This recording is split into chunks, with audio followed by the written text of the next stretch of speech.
5.44 gram MDMA-യും 875 gram കഞ്ചാവുമായി യുവാവ് പിടിയിൽ.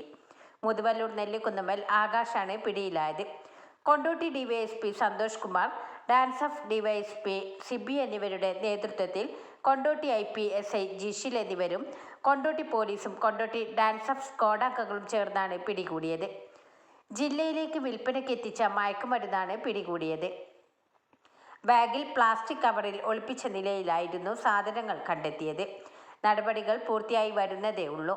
മൊബൈൽ ഫോൺ പിടിച്ചെടുത്തു ഓൺലൈനിൽ അടക്കം നിരീക്ഷണം ശക്തമാക്കിയിട്ടുണ്ട്. ഇത്ര വലിയ ശേഖരം എവിടെ നിന്ന് ലഭിച്ചു എന്നതടക്കം വലിയ അന്വേഷണത്തിന് ഒരുങ്ങുകയാണ് പോലീസ്. പ്രതിയുടെ വീടിനു സമീപത്ത് വെച്ചാണ് മയക്കുമരുന്നുമായി പോലീസ് ഇയാളെ അറസ്റ്റ് ചെയ്തത്. ന്യൂസ് 10 എടവണ്ണപ്പാറ. വാർത്തകൾ നേരത്തെ അറിയാൻ ഫേസ്ബുക്ക് പേജ് ലൈക്ക് ചെയ്യൂ, ചാനൽ സബ്സ്ക്രൈബ് ചെയ്യൂ.